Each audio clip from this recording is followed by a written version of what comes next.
So you've been going to the gym for a little while, you're getting more into it. You watched my guide for the 5 best tips for beginners. And your gym bro just introduced you to the magical world of supplements. But you have absolutely no idea what they are, what they do, which ones to buy, or even if they do anything at all. If I just described you, I'm going to explain everything you need to know about gym supplements in the simplest term possible so that you can get rid of the headache you just had trying to absorb all the information out there. Before we start though, why should you trust me? I don't know. I'm just kidding. I would consider myself an experienced weightlifter. I've been lifting for about 4 years, and 2 of those years I've been using supplements. I've lifted with and without them for quite some time, and I've experienced firsthand the result of using them. Also, I've done a ton of research going into this video. However, there's always more research that could be done. There's professionals out there that can answer any question you ask them, but I do hope to answer most of your questions in this video. Anyways, let's get into it. First, you should know what a gym supplement actually is, considering I've said that word probably about like 40 times in this video already. According to Google, a bodybuilding supplement is a dietary supplement commonly used by those involved in bodybuilding, weightlifting, mixed martial arts, and athletics for the purpose of facilitating an increase in lean body mass. Bodybuilding supplements may contain ingredients that are advertised to increase a person's muscle, body weight, athletic performance, and decrease a person's body fat percentage for desired muscle definition.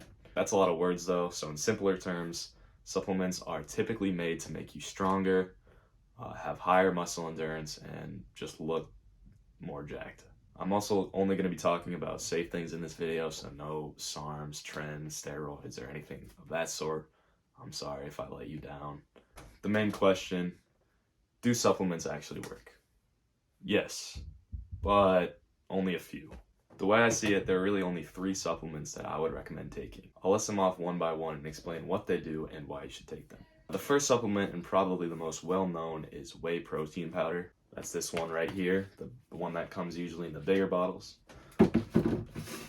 If you didn't know how it's made, because I didn't either before I did research in this video, but it's basically the watery part of milk that's left over when you make cheese. The protein is isolated and condensed into the powder. I know that sounds gross, but whey protein actually has all 9 of the amino acids that it needs to consider it a complete protein. A lot of people say that you don't need whey protein powder because protein is usually stored in foods that you eat throughout the day. While this is true, I find that I struggle most days to get my protein in if I don't take my whey protein powder. It's just a very quick and convenient way to get your protein in each day. It's completely safe, it's cheap, and it's very helpful, and I would recommend that you purchase. Next on the list, we got creatine, specifically creatine monohydrate. There are other versions out there of creatine, but they're not worth your time. Just don't even mess with trying to research on that department.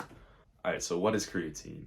Again, according to Google, creatine is a naturally occurring compound found in small amounts of certain foods and synthesized in the body, primarily in the liver, kidneys, and pancreas.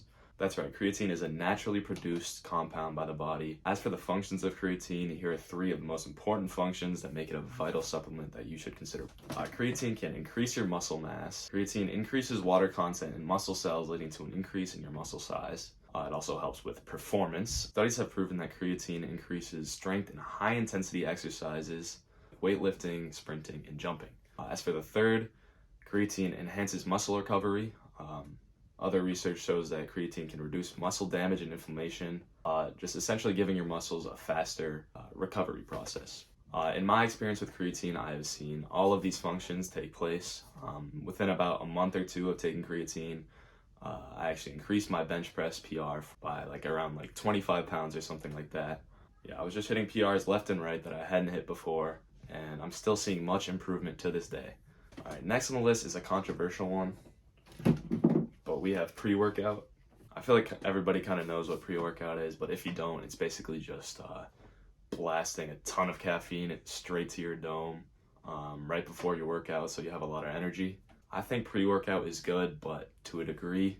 What I mean is it definitely helps you on days that you need a little bit more energy. If you're trying to hit a big PR, you shouldn't be taking too much of it because you're going to develop a tolerance. Also, it can lead to bad heart problems, which you just don't want to have. What I try to do, and I find that it works out just fine, is I'll buy a tub of pre-workout, and then it'll take me usually a month or 2 to finish, and then I'll take a few weeks off or a month off, and then I'll get back on it so that my tolerance is reset.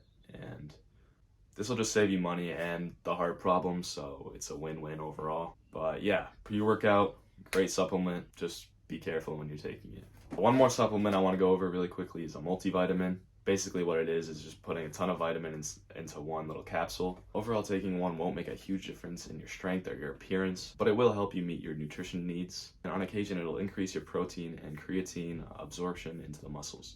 A lot of foods have high vitamins in them, but if you feel you aren't meeting these needs, then taking a multivitamin isn't bad. That's all I have for you guys on supplements. So yeah, the 3 I recommend taking are whey protein, creatine monohydrate, and pre-workout. For my whey protein, I usually go with the Optimum Nutrition Gold Standard. I find that it's great quality, and I highly recommend. Creatine is also going to be Optimum Nutrition. And the pre-workout I like to take, it usually changes from time to time, but right now I've been taking Total War pre-workout, and I actually love it. It's a strawberry kiwi flavor, and it's amazing. But yeah, that's all I have for you guys today. If you liked the video, then please like it, like the fuck. Also, if you found the video helpful, please consider subscribing. I'm going to be putting out more content like this. Thank you guys for watching.